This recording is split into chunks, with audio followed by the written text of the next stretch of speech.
Earlier today, we looked at the lore that was established regarding the Knights of Ren in today's release of the first issue in the Rise of Kylo Ren comic series. Thank you very much for all of your comments on that video so far, as it's great to see I'm not alone in enjoying the story for the Knights, despite wishing it had been revealed far earlier. I'll put a link in the description below if you'd like to know more about the Knights of Ren, including who they are and some of their core beliefs. But the primary story in today's first issue was the one showing Ben Solo immediately after the destruction of Luke's Jedi Order and Temple, eventually ending with Ben looking for guidance from Snoke. In this video, we'll look at these aspects and discuss some of the important information that was revealed along the way. Ben's story opens with the scene we saw in last week's preview of the issue, with Ben standing before the burning Jedi Temple. And as we noted previously, he has a clear look of awe as his blue lightsaber is still ignited. Ben is then joined by 3 students who are returning to the temple: Hennix, Ty, and Vo. They're quickly dismayed by the fact that they can't sense a single survivor on the surface, not even Luke. But Ty does sense the power of Ben Solo. After landing, the 3 students confront Ben, asking where Master Skywalker was and what had happened. Ben told them that Luke tried to kill him, and thus, he was forced to kill his uncle. When Vo questioned his story, not believing Luke would ever do such a thing, an enraged Ben began screaming that he was the temple's best student, and it was only the errors in Luke's teachings that made them believe he wasn't strong enough to defeat the Jedi Master. Attempting to control the situation, Ty simply wanted to talk and understand exactly what happened. But Ben was already finished with them, suggesting that they leave like he was about to. Only Vo and Hennix weren't willing to let that happen, igniting their lightsabers to stop him. However, Ben then had an excellent reveal for them. Because he knew they were afraid, neither of them were true Jedi, and therefore, Ben had confidence in his ability to repel their attack. Despite his warning, Vo jumped and attacked Ben, and demonstrating his power with the Force, he stopped her in the air and force-pushed Vo into Hennix, much to their surprise. Further demonstrating that we're not seeing Kylo Ren yet, Ben merely wanted to leave at this point, giving all 3 of them a chance to escape. But when the students couldn't comprehend how Ben could deal with all 3 of them, Ben had no choice but to use the Force to lift up the surrounding rocks and debris and propel them at the 3 Jedi, with a piece of broken wood impaling Hennix.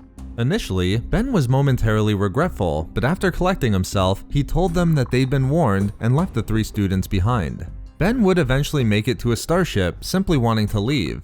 But as he looked back at the burning temple in the distance, he slammed his fist down onto the controls, again showing that this is still very much Ben Solo rather than Kylo Ren, actually frustrated by what happened. Eventually, Vo, Hennix, and Ty would pursue Ben within a starship of their own, determined to bring him to justice for what they believed he had done to Luke. However, just as they realized that they were chasing Ben Solo, the son of one of the galaxy's greatest pilots and nephew to the individual who destroyed the Death Star, Ben would turn around to engage them, and with a single volley of blaster fire, disabled their main engines. At this point, Ben had an important decision to make, a crucial one in his path to becoming Kylo Ren. As one of the temple droids recalculated a route to Hosnian Prime, which would bring Ben to his mother Leia, he began hearing a voice, of course, most likely that of Snoke, which caused him to replay the events in his mind after reminding Ben that what occurred had been predicted. Showing the tremendous amount of conflict in Ben following his confrontation with his uncle Luke, who the voice would suggest had always feared Ben's strength, we see him standing before the temple. And in just a really great scene, Ben is taken by surprise and is confused when the temple then exploded, throwing him backwards. Again, we see Ben filled with regret, stating that he didn't want any of this to happen. But the voice reassured him it wasn't a choice that he made, but one made by the Jedi, by his uncle Luke. With that, Ben determined that he wouldn't travel to Hosnian Prime, as he had somewhere else he wanted to go.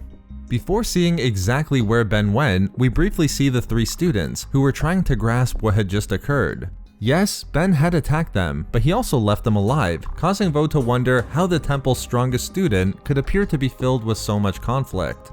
After determining they couldn't call Senator Organa and tell her what was happening, Hennix came up with a plan to track and locate Ben, using the signal from the temple droid on his ship to pursue him.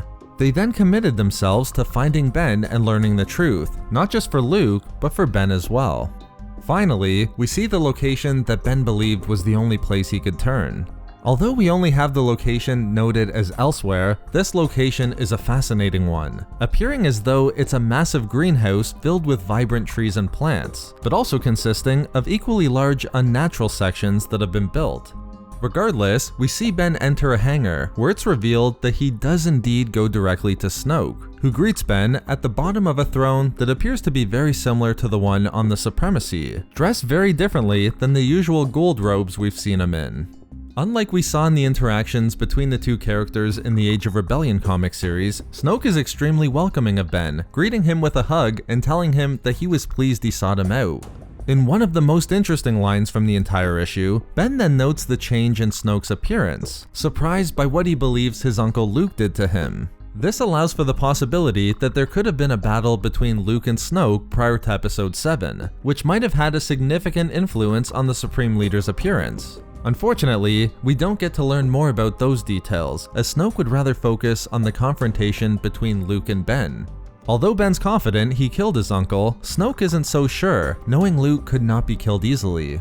But Snoke then gets to his true question, asking Ben what he would do now that he was finally free from the influence of Luke, and setting up Ben's journey to who he would be by Episode 7, he tells Snoke that he had one particular thing on his mind. That is, the Knights of Ren. There's just so much more that we'll have to discuss simply in this final scene, but I think one of the great things coming out of this issue is that writer Charles Soule has shown a completely different side of Snoke and Ben at the beginning here. Snoke is just so different from what the character is in the other comics and within the films, and I think it sets up the arc very well going forward. Despite there only being 3 more issues, I'm hoping to see how the First Order enters into the picture for the two characters as Ben continues on his path with the dark side. But again, don't hesitate to let me know what you think about the first issue in the Rise of Kylo Ren comic series down in the comments section below, whether it be what you enjoyed most or what you're hoping to see in the upcoming issues. Thank you very much for watching, everyone, and as always, may the Force be with you.